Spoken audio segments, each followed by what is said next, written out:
ऊंचे ऊंचे हिमालय के बीच बसा है उत्तराखंड। एक ऐसी जगह जो अपनी खूबसूरती से सबको मंत्रमुग्ध कर देती है। चमचमाती नदियां, हरी भरी वादियां, बर्फ से ढकी चोटियां और सदियों पुराने मंदिर, ये सब मिलकर उत्तराखंड को देवभूमि बनाते हैं। लेकिन इस शांत रूप के पीछे एक और उत्तराखंड छुपा है। एक ऐसा उत्तराखंड जो रहस्यों से भरा है, जहां फुसफुसाहटें गूंजती हैं, परछाइयां नाचती हैं और कई कहानियां अनसुलझी रह जाती हैं। उत्तराखंड का इतिहास पौराणिक कथाओं और किंवदंतियों से भरा पड़ा है। ये कहानियां पीढ़ी दर पीढ़ी चली आ रही हैं। प्राचीन राजाओं, वीर योद्धाओं और रहस्यमय शक्तियों की कहानियां। ये कहानियां हमें उत्तराखंड के छुपे हुए रहस्यों की ओर ले जाती हैं। ऐसा लगता है जैसे हवा में एक अजीब सी ऊर्जा घुली हो, एक ऐसी ऊर्जा जो हमें भूले हुए समय और शक्तिशाली ताकतों की याद दिलाती है। इसी रहस्यमय धरती पर हमारा सामना होता है उन घटनाओं से जिनका कोई जवाब नहीं है। मेरे साथ चलिए उत्तराखंड के अनसुलझे रहस्यों की गहराई में। खुद को तैयार रखिए हैरान होने के लिए, खुद को तैयार रखिए रहस्य में डूबने के लिए। हिमालय की ऊंचाई पर एक जमी हुई झील एक खौफनाक रहस्य समेटे हुए है। एक वीरान शहर सदियों से खाली पड़ा है। धरती की गहराई में गुफाएं किसी रहस्यमय दुनिया की बातें करती हैं। ये कुछ ऐसे रहस्य हैं जो उत्तराखंड को घेरे हुए हैं। हर कहानी अज्ञात की एक बड़ी पहेली का एक टुकड़ा है। ये कहानियां हमारी जिज्ञासा को बढ़ाती हैं। ये कहानियां हमें सोचने पर मजबूर करती हैं कि आखिर क्या हुआ होगा। कुछ लोग इन्हें सिर्फ कहानियां मानते हैं, तो कुछ का मानना है कि इनमें सच्चाई छुपी है। रूपकुंड झील पर क्या हुआ था? कुलधरा को रातों रात क्यों खाली करना पड़ा? क्या पाताल भुवनेश्वर की गुफाएं किसी और ही दुनिया में ले जाती हैं? इन सवालों के जवाब आज तक किसी को नहीं मिले। लेकिन ये सवाल हमें अज्ञात की खोज करने के लिए, उत्तराखंड के दिल में छिपे रहस्यों को उजागर करने के लिए आमंत्रित करते हैं।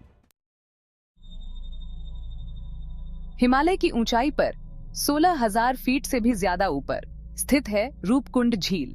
साल के ज्यादातर समय यह झील बर्फ से जमी रहती है। यह झील अपने रहस्यमय इतिहास के कारण जानी जाती है। लेकिन जब बर्फ पिघलती है तो एक खौफनाक नजारा सामने आता है। यह नजारा किसी को भी सन्न कर सकता है। सैकड़ों इंसानी कंकाल झील के किनारे बिखरे पड़े होते हैं। ये कंकाल सदियों से यहाँ पडीडे हुए हैं। ये लोग कौन थे?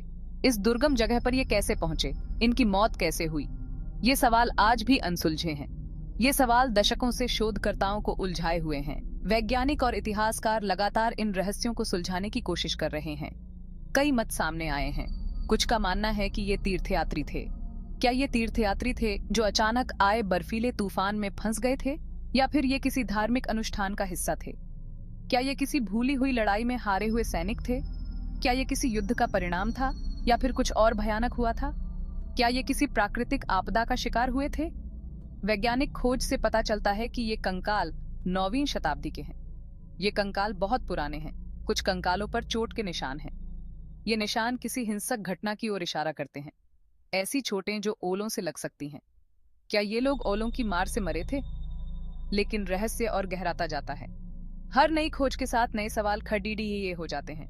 डीएनए विश्लेषण से पता चलता है कि मृतकों में कई अलग अलग समूहों के लोग थे। ये लोग विभिन्न स्थानों से आए थे। वे कहां से आए थे, ये आज भी एक रहस्य है। क्या ये लोग एक ही समय में यहाँ आए थे या अलग अलग समय पर? रूपकुंड झील एक भूली हुई त्रासदी की खामोश गवाह है। यह झील उन लोगों की कहानियां बयां करती है जो यहाँ अपनी जान गंवा बैठे। ये कंकाल बीते हुए कल की कहानियां बयां करते हैं। ये कहानियां हमें सोचने पर मजबूर करती हैं। ऐसी कहानियां जिन्हें शायद हम कभी पूरी तरह से समझ नहीं पाएंगे। ये रहस्य हमेशा हमारे सामने रहेंगे। यह झील रहस्य का प्रतीक बनी हुई है। यह हमें अपनी ओर आकर्षित करती है। यह हमें याद दिलाती है कि प्रकृति कितनी शक्तिशाली है और कितने रहस्य अपने अंदर समेटे हुए हैं। यह हमें अपनी सीमाओं का एहसास कराती है। जैसलमेर के बाहरी इलाके में थार रेगिस्तान के बीचों बीच स्थित है कुलधरा। यह गांव अपने रहस्यमयी इतिहास के लिए जाना जाता है। एक वीरान शहर जो समय के साथ रुक सा गया है। कभी एक खुशहाल गांव जहां जीवन की चहल पहल थी, कुलधरा को लगभग 2 सदी पहले रातों रात खाली कर दिया गया था। इसके निवासी अपने घर, अपनी जमीन और अपनी यादें सब कुछ छोड़कर गायब हो गए। आखिर ऐसा क्या हुआ जो उन्हें सब कुछ छोड़कर भागना पड़ा? यह सवाल आज भी लोगों के मन में गूंजता है। किंवदंती है कि जैसलमेर का दीवान, जो अपनी क्रूरता के लिए कुख्यात था, गांव के मुखिया की बेटी पर मोहित हो गया था और उसने धमकी दी थी कि अगर लड़की ने उससे शादी नहीं की तो वह गांव पर बहुत ज्यादा कर लगा देगा। गांव वालों के पास कोई और विकल्प नहीं था। दीवान के आगे झुकने की बजाय उन्होंने गायब होना बेहतर समझा। एक रात सभी गांव वाले अपने घरों को छोड़कर चले गए। जाते जाते उन्होंने कुलधरा को श्राप दिया, एक ऐसा श्राप जिसके कारण आज तक वहां कोई नहीं बच सका। आज कुलधरा एकदम खामोश है। घर खाली पड़े हैं, सड़कें सुनसान हैं। कहा जाता है कि वहां जाने वालों को एक अजीब सी मौजूदगी महसूस होती है, एक बेचैनी सी महसूस होती है। क्या यह श्राप है या फिर एक दुखद अतीत का बोझ? कारण चाहे जो भी हो, कुलधरा आज भी एक वीरान शहर बना हुआ है जो हमें बीते हुए समय की याद दिलाता है। यह गांव अपने आप में एक रहस्य है और इसकी खामोशी में छुपे हैं अनगिनत कहानियां। यहाँ आने वाले पर्यटक भी इस रहस्य को समझने की कोशिश करते हैं, लेकिन हर बार वे और भी उलझ जाते हैं। कुलधरा की खामोशी और वीरानी में एक अजीब सा आकर्षण है जो लोगों को बार बार यहाँ खींच लाता है।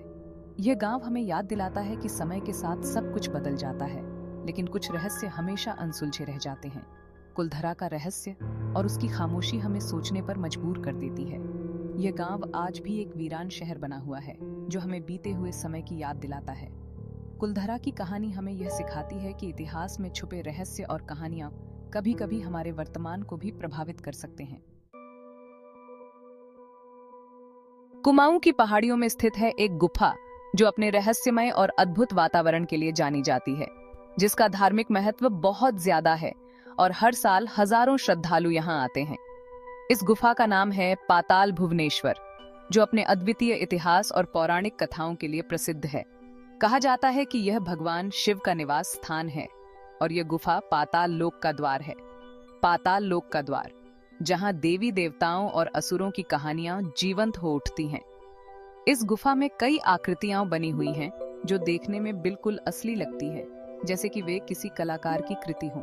कहा जाता है कि हर आकृति किसी न किसी देवी देवता या फिर पौराणिक कथाओं को दर्शाती है, जो इस गुफा को और भी रहस्यमय बनाती है।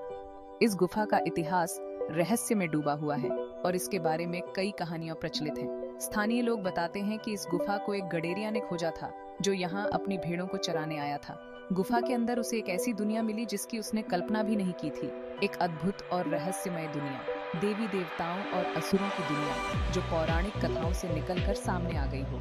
गुफा के अंदर हवा में नमी और अगरबत्ती की खुशबू है जो वातावरण को और भी पवित्र बना देती है। चारों तरफ एकदम सन्नाटा है, सिर्फ पानी की बूंदों की आवाज आती है जो इस गुफा के रहस्य को और भी गहरा कर देती है। कहा जाता है कि यहाँ आने वालों को एक अजीब सी शांति महसूस होती है, जैसे कि वे किसी पवित्र जगह पर आ गए हों जहाँ आत्मा को सुकून मिलता है।